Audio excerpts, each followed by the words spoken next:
Hello friends, I am Kailash Tuli from Delhi University and Zakir Sen College. I have I had been teaching psychology and counseling, but later on I switched to management and change management.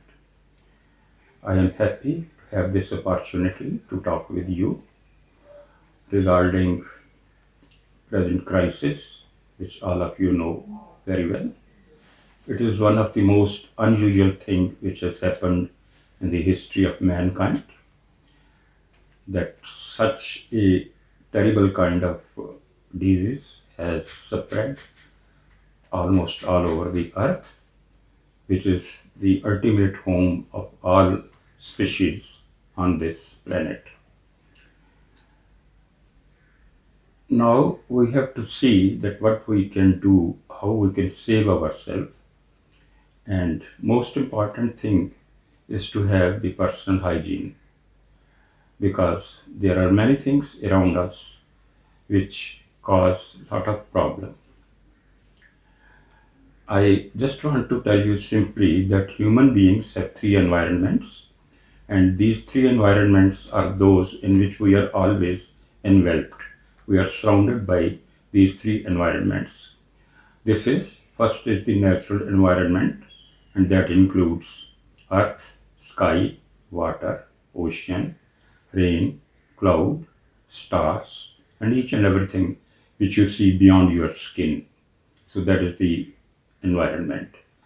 Second is the social environment, which includes so many other variables, especially the other human beings like our family, friends, community, people around us, society.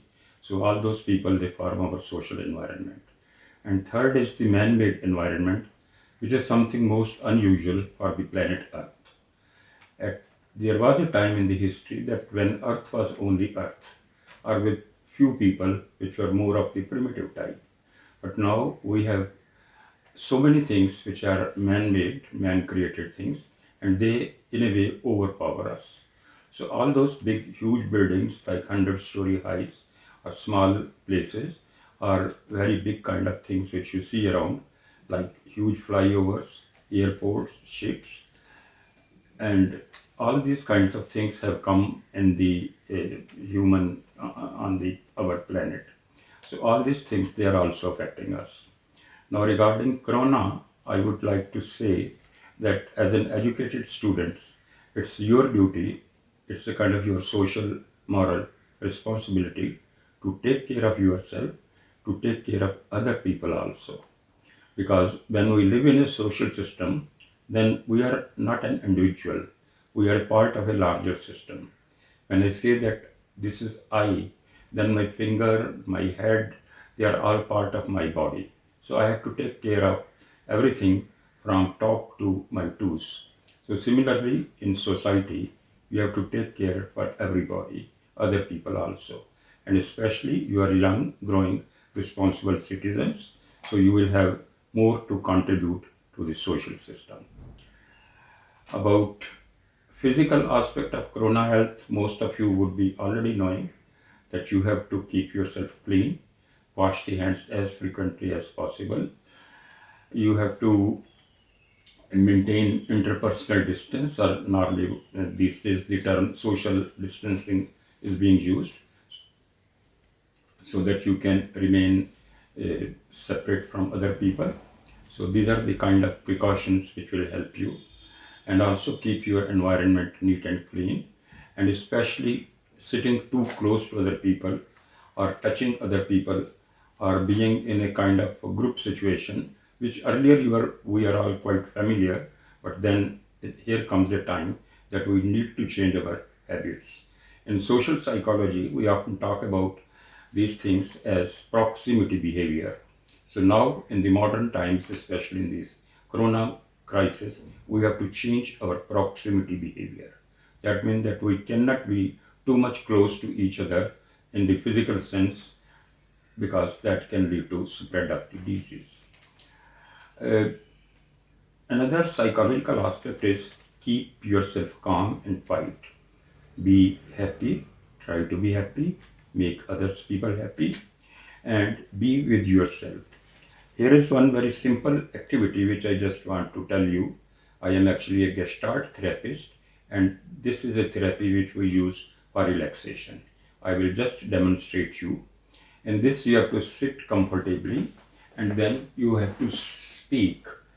You have to touch your chin at this point, and then gradually you have to raise your fingers from your cheek to your cheeks, to the side, to the ears, to the side of the forehead, then on the forehead.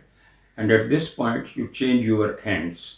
So the left hand will go to the right hand, and right hand will go to the left hand. So like this. And yes, you have to speak something with that, that this is me. You have to feel yourself. This activity is called feeling yourself. You are self-touching your body, and it will give you very big relief. It's a kind of feeling that this is me and this is my body. So it connects between you and your body. So it's a kind of combination of psychological thing and physiological thing of your body. So then you come to this part, and here you can have a little hug to yourself.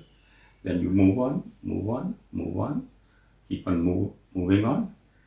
Something like 1 minute you can do, and do it as much as you can do. Maybe 5 times, maybe 10 times, or maybe 2, 3 times in a day, or even before sleeping, or even when you feel little bit of anxiety. You can always resolve your anxiety through this technique. It's a very effective technique, provided you do it with your mind and heart, and you just combine your psyche and your body together. It will help you a lot. Since you are all young people and you are quite curiostic, I would like to suggest you something very interesting, which is like a task or a mental activity for you, and I want to share it with you. This is from a very famous Nobel laureate from Europe, Austria, Konrad Lorenz. So he had given 8 deadly sins of mankind. Now this is just a kind of thing which I wish that most of you would come to know, because it's not very commonly written kind of articles. So in this, Konrad Lorenz suggested that there are 8 deadly sins which mankind has done to the planet Earth. These are very interesting because this will give you a little idea, a thought, something to think about, something to be serious, or to have a debate with other people. These 8 sins, of course, I don't go much in their details. I will just read it for you. And then, of course, you can find it on Google and so many the other sources.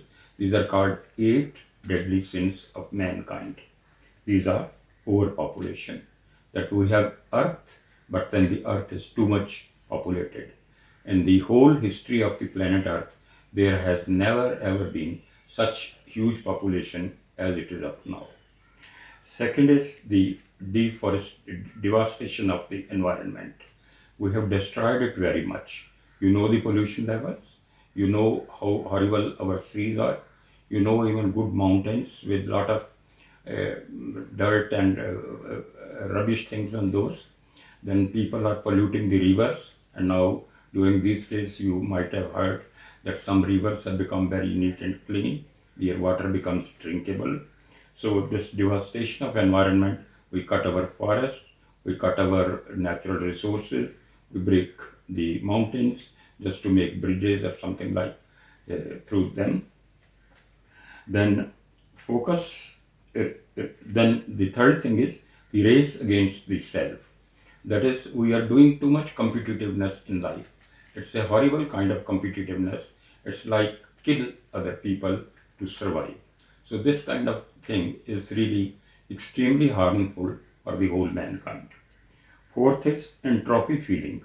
This many of us would be familiar that at times we become very much joyful. It's not bad to be joyful, but then to have that kind of euphoria, which you remain for few maybe hours or days, maybe with the help of some drinks or drugs, and then finally with high levels of music, and finally then you come down. So that leads to some kind of depression as well. Fifth is the genetic decay, which is again very harmful. That with so much of experimentation and things like that, we have changed a lot of even genetics of crops, genetics of maybe things which we eat, animals, human beings, and all these kinds of things are going to be quite harmful. Sixth is the breakdown with the tradition. Especially this refers to Indian context because India had been a very traditional, nice country in that sense that it was very holistic and very much in equilibrium with the environment. But now, for many, I would say, decades, the things are changing very fast to some other kind of world pattern which may not be very good over the period of time. Then we have seventh point is about indoctrinability. These days, especially, so many of debates and television about politics, about religion, everything becomes so much quarrelsome that it becomes very strange that our way human beings are people living in a zoo. So this kind of behavior of indoctrinability is really ruining our psyche. So we have to be quite cautious from that. And finally, that's called nuclear weapons. And interestingly, the humankind had always extreme fear of these nuclear weapons. But it's again strange. It's something like X factor of the nature that no nuclear weapon has been exploded, yet the whole mankind is under terrible kind of uh, threat of virus. So just imagine that a micro, which was never in the minds of the people that it can be that much harmful, so that is killing people like anything. But on the other hand, nuclear weapons are there. They had their own agenda perhaps to destroy the world, but then this is something which is totally different from the nature. So with this, I give you a little thought, idea or thought, and I wish you all the best. Keep your health well and keep the health of other people better. So your mind, body, and hygiene. So all these things will help you a lot. Do well, and the things will go well for all of you. Thank you so much.